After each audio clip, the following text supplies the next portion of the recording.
जय हिंद दोस्तों, मेरा नाम इंद्रेश सराफ और आप देख रहे हैं मेरा यूट्यूब चैनल। दोस्तों, आज मैं आप सबके लिए एक महत्वपूर्ण जानकारी लेकर आया हूँ। जो स्टूडेंट्स एलएलबी करके जुडिशियरी में अपना फ्यूचर बनाना चाहते हैं, आज ये वीडियो उनके लिए है।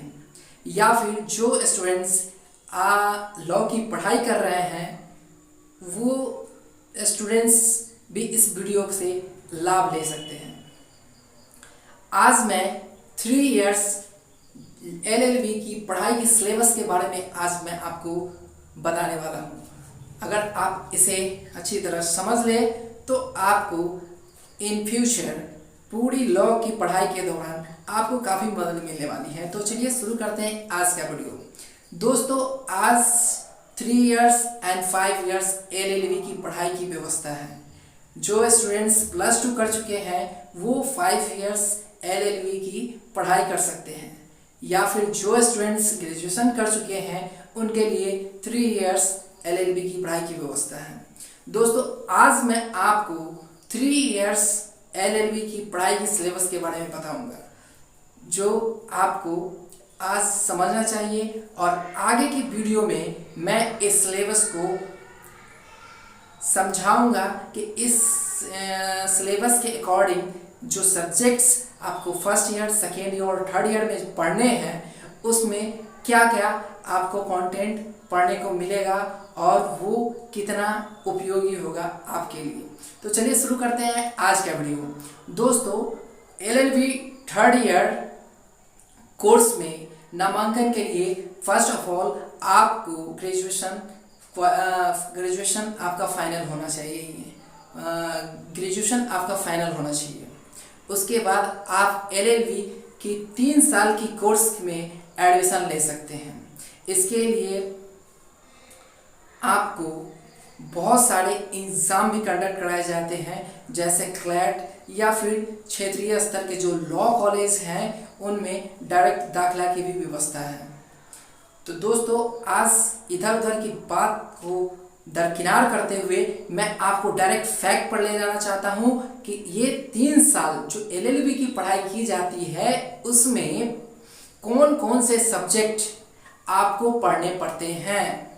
तो फर्स्ट ईयर की जब हम बात करते हैं तो उसमें कुल मिला के 8 सब्जेक्ट आपको पढ़ने होते हैं, और वो 8 पेपर के एग्ज़ाम आपको ईयर के एंड में आपको एग्ज़ाम देने होते हैं। इस फर्स्ट ईयर के एग्ज़ाम में कोई प्रैक्टिकल का व्यवस्था नहीं है, सिर्फ रिटन एग्जामिनेशन ही आपको दे। दोस्तों, अब हम जानते हैं इस फर्स्ट ईयर में LLB first year first part में कौन 8 सब्जेक्ट हमें पढ़ने हैं, और एक एक करके हम इसके बारे में जानते हैं। जिसमें पहला सब्जेक्ट है जिसकी सारी लिस्ट मेरे सामने पड़ी है, और एक एक करके मैं आपको इसके बारे में बताने वाला हूँ। जिसमें पहला सब्जेक्ट है जूरिस्प्रूडेंस, दूसरा सब्जेक्ट है कॉन्स्टिट्यूशनल लॉ, तीसरा सब्जेक्ट है लॉ ऑफ कॉन्ट्रैक्ट, जिसका 2 पार्ट में पढ़ाई होंगे। जिसमें फर्स्ट लॉ ऑफ कॉन्ट्रैक्ट का पहला पार्ट आपको फर्स्ट ईयर में पढ़ाया जाएगा, और लॉ ऑफ कॉन्ट्रैक्ट का दूसरा पार्ट आपको सेकेंड ईयर में पढ़ाया जाएगा। अब बात करते हैं चौथे सब्जेक्ट की। चौथे सब्जेक्ट में पढ़ाया जाएगा आपको लॉ ऑफ क्राइम, और उसके बाद पढ़ाया जाएगा 5वां subject family law. Family law के भी 2 पार्ट है दोस्तों।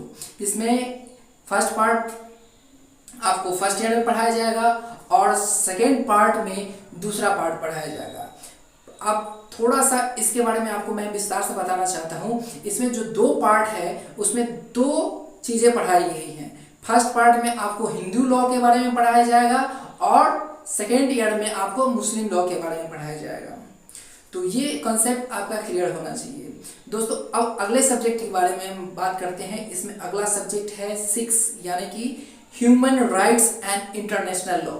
छठे सब्जेक्ट में आपको ह्यूमन राइट्स और इंटरनेशनल लॉ के बारे में पढ़ाया जाएगा, जिसके बारे में आप भली भांति जानते हैं कि आपके ह्यूमन राइट्स क्या हैं और इंटरनेशनल लॉ इसमें क्या कहते हैं, इसके बारे में आपको पूर्ण रूप से पढ़ाया जाएगा। 7वां सब्जेक्ट की अगर हम बात करते हैं तो 7वां सब्जेक्ट है लीगल लैंग्वेज।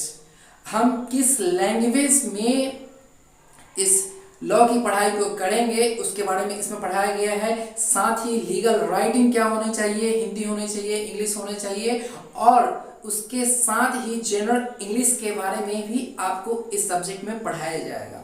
अब बात करते हैं आठवां सब्जेक्ट। आठवां सब्जेक्ट को यूं तो ऑप्शनल सब्जेक्ट कहा जाता है, लेकिन फिर भी आपको इसको कंपलसरी ही मान के चलिए, कारण इसका भी एग्जाम आप को देना ही होता है और इसमें अगर आप अपीयर नहीं होते हैं तो आप डिस्क्वालीफाई माने जाएंगे। इसीलिए ये ऑप्शनल सब्जेक्ट है, लेकिन फिर भी जो है इसमें आपको अपीयर होना है, इसकी पढ़ाई करना है, इसका एग्जाम देना है और इसमें अच्छे मार्क्स लाने हैं। और ये आठवां सब्जेक्ट जिसको ऑप्शनल सब्जेक्ट कहा जाता है, इसमें आपको पढ़ना पड़ेगा बैंकिंग लॉ। बैंकिंग लॉ ये 8 सब्जेक्ट थे फर्स्ट ईयर में जिसकी पढ़ाई आपको करनी है। और फर्स्ट ईयर में सबसे अच्छी बात क्या है कि इसमें आपको कोई प्रैक्टिकल के एग्जाम नहीं देने पड़ेंगे, आप पूरे 8 सब्जेक्ट पढ़ेंगे। और दोस्तों अब जानते हैं सेकेंड ईयर की पढ़ाई के बारे में। दोस्तों इसमें भी आपको 8 सब्जेक्ट पढ़ने पड़ेंगे और इसके साथ आपको 2 प्रैक्टिकल के सब्जेक्ट भी पढ़ने पड़ेंगे। कुल मिला के ये 8 सब्जेक्ट और 2 प्रैक्टिकल के सब्जेक्ट, 10 सब्जेक्ट की आपको इसमें पढ़ाई करनी पड़ेगी। तो आइए जानते हैं ये 8 सब्जेक्ट कौन कौन से हैं और 2 प्रैक्टिकल के सब्जेक्ट कौन कौन से हैं। दोस्तों जब हम बात करते हैं 8 सब्जेक्ट की, तो इसमें पहला नंबर आता है फैमिली लॉ के बारे में। फैमिली लॉ आपने फर्स्ट ईयर में भी पढ़ा होगा, जिसमें आपको हिंदू लॉ के बारे में पढ़ाया जाएगा और सेकेंड पार्ट में आपको फैमिली लॉ में मुस्लिम लॉ के बारे में पढ़ाया जाएगा। अब बात करते हैं दूसरे सब्जेक्ट के बारे में। दूसरा सब्जेक्ट इसमें आपको पढ़ाया जाएगा प्रॉपर्टी लॉ के बारे में। प्रॉपर्टी से संबंधित जितनी कानून और नियम बनाए गए हैं उनके बारे में आपको इसमें विस्तार से पढ़ने को मिलेगा। तीसरा सब्जेक्ट इसमें पढ़ाया जाएगा आपको इंटरप्रिटेशन ऑफ स्टेटस। और चौथा सब्जेक्ट है इसमें law of contract. Law of contract का फर्स्ट पार्ट आपको फर्स्ट ईयर में पढ़ाया जा चुका है और दूसरा सब्जेक्ट सेकेंड ईयर में आपको पढ़ाया जाएगा। चलिए अब अगला सब्जेक्ट की बात करते हैं, पांचवें सब्जेक्ट की। पांचवें सब्जेक्ट में आपको law of torts and consumer protection के बारे में पढ़ाया जाएगा। उसके बाद अगला सब्जेक्ट आता है छठा लेबर लॉ। लेबर लॉ श्रम कानून, इसके बारे में इसमें आपको विस्तार से पढ़ाया जाएगा, जो काफ़ी आपके लिए महत्वपूर्ण होने वाला है, क्योंकि अब जॉब तो रहा नहीं और श्रम के जो अधिकार है उसके लिए आपको भली भांति जानकारी होनी चाहिए। और अगला सब्जेक्ट है सातवां, जिसमें आपको कंपनी लॉ के बारे में पढ़ाया जाएगा। आज भारत विकसित कर रहा है और यहाँ उद्योग धंधों की भरमार लगने वाली है, इसीलिए अगर आप लॉ की पढ़ाई कर रहे हैं तो आपको कंपनी लॉ के बारे में जानकारी होनी चाहिए। अगर आप इसकी जानकारी रखते हैं तो इन फ्यूचर आपको काफ़ी बढ़िया अवसर मिलने वाले हैं। तो बने रहिए इस कंपनी लॉ की पढ़ाई के साथ और अपने फ्यूचर को ब्राइट भी कीजिए। ये थे 7 सब्जेक्ट। अब 8वां सब्जेक्ट जो ऑप्शनल माना जाता है उसमें आपको पढ़ाया जाएगा लीगल हिस्ट्री, जो लॉ से रिलेटेड ही होगी। ये थे 8 सब्जेक्ट जिसके आपके रिटन एग्जाम देने हैं और 2 प्रैक्टिकल के सब्जेक्ट हैं, जिसमें आपको moot court first practical subject और दूसरा है ड्राफ्टिंग, ट्रेडिंग एंड कन्वेंसिंग। ये दूसरे प्रैक्टिकल सब्जेक्ट हैं जिसके एग्ज़ाम आपको रिटन में और उसके बुक्स तैयार करने होंगे और इसके एग्ज़ाम आपके अपने कॉलेज में होंगे और इसके भी मार्क्स जो ऑब्टेन करेंगे वो फाइनल रिजल्ट में जुटेंगे। तो ये थे दोस्तों, अभी तक मैंने आपको बताया फर्स्ट ईयर और सेकेंड ईयर के बारे में। अब मैं थर्ड ईयर यानी कि LLB की लास्ट ईयर में जो सब्जेक्ट पढ़ाए जाएंगे मैं उसके बारे में आपको बताना चाहता हूँ। इसमें भी कुल मिला के आपको 8 सब्जेक्ट पढ़ने पड़ेंगे और 2 प्रैक्टिकल के सब्जेक्ट पढ़ने होंगे। वो 8 सब्जेक्ट कौन कौन से होंगे, चलिए जानते हैं उनके बारे में। इसमें पहला सब्जेक्ट होगा आपका civil procedure code, CPC and limitation act. दूसरा सब्जेक्ट है इसमें लॉ ऑफ एविडेंस 1872। तीसरा सब्जेक्ट है इसमें criminal procedure code JJ act and provision of offenders act. और चौथा है लैंड लॉ। पांचवा है abbreviation, fourth and conciliation act.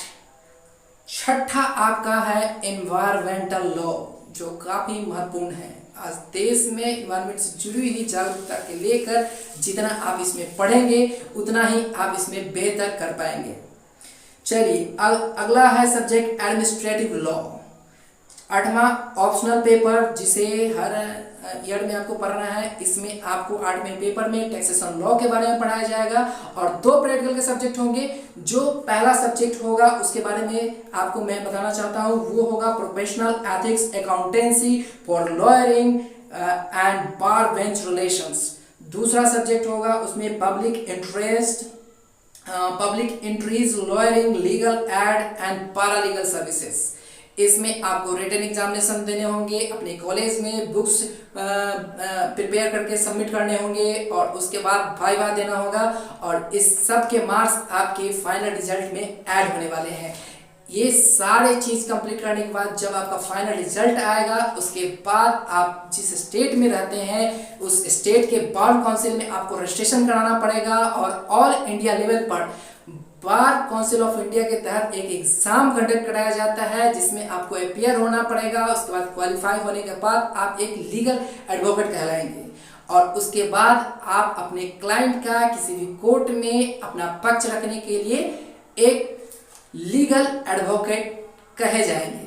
तो ये थी LLB से जुड़ी हुई कुछ बेसिक जानकारियाँ, उनके सिलेबस के बारे में। आगे मैं आपके लिए लेकर आने वाला हूँ इससे जुड़ी हुई कुछ और भी रोचक और महत्वपूर्ण जानकारियाँ जो आपकी काफ़ी मदद आने वाली है।